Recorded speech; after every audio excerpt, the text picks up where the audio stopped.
علیہ وسلم ارشاد فرماتے ہیں المسلم من سلم المسلمون من لسانہ و یدہ۔ اللہ اکبر۔ صحیح مسلم کی حدیث پاک ہے، صحابہ نے پوچھا تھا یا رسول اللہ سچا مسلمان کون ہے؟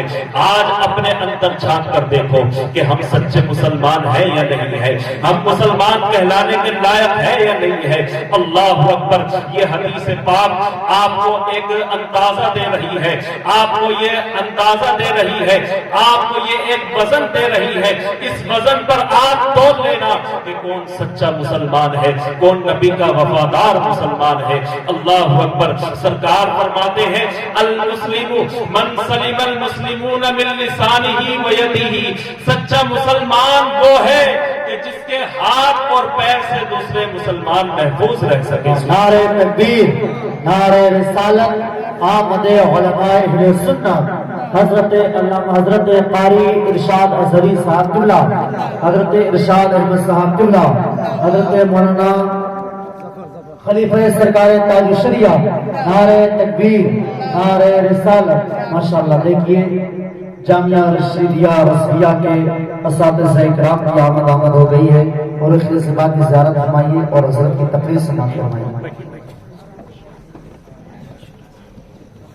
ماشاءاللہ حضرت علامہ مولانا ارشاد صاحب قبلہ تشریف لا چکے ہیں، اور مفتی ظفر صاحب قبلہ بھی تشریف لا چکے ہیں۔ تمامی حضرات محبت سے بیٹھے ہیں اور میرے بعد آپ کو حضرت کا خطاب سننا ہے۔ ایک مرتبہ درود پاک پڑھیے، اللہم صلی علی سیدنا و مولانا محمد و بارک وسلم، صلی علیہ الصلوۃ والسلام علیک یا رسول اللہ صلی اللہ تعالی علیہ وسلم۔ میری طرف ہے کہ آپ حضرات بس چند منٹ کے لیے میں آپ کی خدمت میں حاضر ہوں، بس رخصت ہونے والا ہوں۔ تو نبی پاک صلی اللہ علیہ وسلم ارشاد فرماتے ہیں المسلم من سلم المسلمون من لسانہ و یدہ۔ سچا مسلمان کون ہے؟ جس کے ہاتھ اور زبان سے دوسرے مسلمان محفوظ رہ سکے۔ اللہ اکبر۔ میرے دوستو، آج ہماری زبان چلتی ہے کسی کی برائی میں، لیکن کبھی اللہ کے ذکر میں نہیں چلتی۔ اگر اسی زبان کو ہم اللہ کے ذکر میں چلاتے تو ہمارے پاس نیکیوں کا انبار لگ جاتا، نیکیوں کا ذخیرہ اکٹھا ہو جاتا۔ آج ماسٹر اسرائیل میکائیل ماسٹر اسرائیل صاحب کے صاحبزادے نے قرآن کریم مکمل کیا ہے۔ اللہ تعالیٰ اس بچے کی عمر میں خوب خوب برکت عطا فرمائے اور انہیں عالم دین بننے کی توفیق و رفیق عطا فرمائے۔ آپ بھی چاہتے ہیں نا کہ آپ کے بچے بھی حافظ قرآن بنے، آپ بھی چاہتے ہیں کہ آپ کے بچے عالم دین بنے، تو آپ کو بچوں کو مدرسوں میں بھیجنا پڑے گا۔ میرے عزیزوں، گھر رہ کر کوئی عالم دین نہیں بنتا، گھر رہ کر کوئی حافظ قرآن نہیں بنتا۔ ان بچوں سے پوچھو کتنی محنتیں کر کر کے یہ اپنے سینوں میں قرآن کریم کی تعلیم کو بساتے ہیں۔ یہ بچے کیا کیا کھاتے ہیں مدرسوں میں، کیا کیا کھا کے اللہ اکبر، کبھی بھوکا بھی رہنا پڑتا ہے، کبھی اپنے آپ سے ہی کپڑے دھونے پڑتے ہیں، بڑی مشقتوں کا سامنا کرنا پڑتا ہے، بڑی دقتوں کا سامنا کرنا پڑتا ہے، تب جا کے حافظ قرآن اور عالم دین بنا جاتا ہے۔ انسان سمجھتا ہے ترقی اسی میں ہے کہ انسان ڈاکٹر بن جائے، فلاح و کامیابی اسی میں ہے کہ انسان انجینئر بن جائے۔ اللہ اکبر۔ لیکن نہیں میرے دوستو، ترقی کا راز انجینئرنگ میں نہیں ہے، ترقی کا راز ڈاکٹری میں نہیں ہے، بلکہ ترقی کا راز تو عالم دین بننے میں ہے۔ سبحان اللہ۔ تمہارا بچہ عالم دین بنے گا، تمہارا بچہ حافظ قرآن بنے گا، تو وہ حلال اور حرام کے درمیان امتیاز بھی جانے گا، حلال اور حرام کے درمیان وہ فرق کو بھی پہچانے گا۔ اللہ اکبر۔ وہ جانے گا کہ پڑوسی کا مجھ پر کیا حقوق ہے، وہ جانے گا کہ میرے اوپر بیوی کے کیا حقوق ہیں، وہ جانے گا کہ ماں باپ کے مجھ پر کیا کیا حقوق ہے، اللہ اکبر. لیکن اگر بچہ نہ عالم دین ہے، نہ اس نے دینی تعلیم حاصل کی ہے، تو بتاؤ وہ کیا جانے گا؟ اسے کچھ پتہ ہی نہیں چلے گا. اسے تو استنجا کرنے کا طریقہ بھی نہیں آئے گا، اسے تو پیشاب کرنے کا طریقہ بھی پتہ نہیں ہوگا. اللہ اکبر. اسے تو قرآن کریم چھونے کا طریقہ بھی پتہ نہیں ہوگا. جس قرآن کریم کے بارے میں اللہ فرماتا ہے لا یمسہ الا المطہرون، اس کو پاک لوگ ہی چھو سکتے ہیں. میرے عزیزو، جب قرآن کریم پڑھو گے، جب قرآن کریم کی تعلیم حاصل کرو گے، تبھی تو پتہ چلے گا کہ تجارت کے کیا مسائل ہیں، تبھی تو پتہ چلے گا کہ نماز کے کیا مسائل ہیں، تبھی تو پتہ چلے گا کہ روزے کے کیا مسائل ہیں، تبھی تو پتہ چلے گا کہ حج اور زکات کے کیا مسائل ہیں. لیکن انسان سمجھتا ہے کہ آج فلاح و کامیابی انسان کی تجارت میں ہے. لیکن آج سن کر جاؤ، اللہ فرماتا ہے اے لوگوں، اگر ترقی چاہتے ہو، اگر اپنے آپ کو کامیاب بنانا چاہتے ہو، تو تمہیں نمازوں کی طرف آنا پڑے گا، زکات کی طرف آنا پڑے گا، اللہ پر ایمان لانا پڑے گا، رسول اللہ پر ایمان لانا پڑے گا، اور رسول سے پہلے نبیوں پر ایمان لانا پڑے گا، قیامت کے دن پر ایمان رکھنا پڑے گا. تو رب ارشاد فرماتا ہے اولئک علی ھدی من ربہم، یہی وہ لوگ ہیں جو اپنے رب کی طرف سے ہدایت پر ہیں، اور یہی لوگ دنیا اور آخرت میں کامیاب ہیں. یہی لوگ کامیاب ہیں. پڑھ کے دیکھیے سورہ بقرہ، پڑھ کے دیکھیے. اللہ تعالیٰ فرماتا ہے الذین یقیمون الصلاۃ ویؤتون الزکاۃ. اللہ اکبر. جو نماز قائم کرتے ہیں، جو زکات دیتے ہیں، جو نبی سرور کونین صلی اللہ علیہ وسلم پر ایمان رکھتے ہیں، جو قیامت کے دن پر یقین رکھتے ہیں، یہی لوگ اپنے رب کی طرف سے ہدایت پر ہیں، اور یہی لوگ کامیاب ہیں. کامیاب کون ہے؟ تجارت کرنے والا یا علم سیکھنے والا؟ اور آپ جانتے ہیں کہ علم سیکھنے والا اللہ اکبر رب کی بارگاہ میں کتنا مقبول ہے. اس کے نیچے، اس کے پیروں کے نیچے فرشتے پر بچھایا کرتے ہیں. سبحان اللہ. سرکار فرماتے ہیں کہ جو انسان طلب علم کے لیے نکلتا ہے تو فرشتے اللہ کے حکم سے اس کے قدموں کے نیچے پروں کو بچھایا کرتے ہیں. کتنا بڑا مقام طالب علم کا، کتنا بڑا مقام عالم دین کا. اللہ اکبر. کہ فرشتے پر بچھا رہے ہیں، فرشتے پر بچھا رہے ہیں، فرشتے پر بچھا رہے ہیں. میرے عزیزو، اتنا بڑا مقام طالب علم اور عالم دین کا. اللہ اکبر. آپ بھی چاہتے ہیں نا کہ آپ کے بچے بھی کامیاب ہوں. انسان دنیا میں زندگی گزار لے گا، اگر گھر بھی نہ ہو تب بھی زندگی گزر جائے گی، مکان نہ ہو تب بھی انسان کی زندگی کٹ جائے گی، اگر کھانے پینے کا ساز و سامان نہ ہو تب بھی انسان کی زندگی کٹ جائے گی. لیکن میرے دوستو، زندگی کاٹنا مقصد نہیں، بلکہ قبر کی منزل کو بھی طے کرنا مقصد ہے، بلکہ حشر میں ہمارا جانا بھی مقصد ہے. اور دنیا میں آنے کا کیا مقصد ہے یہ بھی تو ضروری ہے نا. دنیا میں آنے کا مقصد تجارت کرنا نہیں، دنیا میں آنے کا مقصد کام کاج نہیں، دنیا میں آنے کا مقصد ڈاکٹری انجینئرنگ نہیں، دنیا میں آنے کا مقصد اللہ کی عبادت کرنا ہے. اور اللہ کی عبادت وہی صحیح سے کر پائے گا جس کے پاس علم ہوگا. آپ بتاؤ کتنے لوگ ہیں کہ زندگی گزر گئی نماز پڑھتے پڑھتے، لیکن ابھی تک نماز یاد ہوئی؟ زندگی گزر گئی روزے رکھتے رکھتے، لیکن کیا روزے کے مسائل معلوم ہوئے؟ کیا زکات کے مسائل معلوم ہوئے؟ نہیں. اللہ اکبر. میرے عزیزوں، تو پھر ہمارا زکات نکالنا، روزے رکھنا، نماز پڑھنا کہیں بیکار تو نہیں ہے؟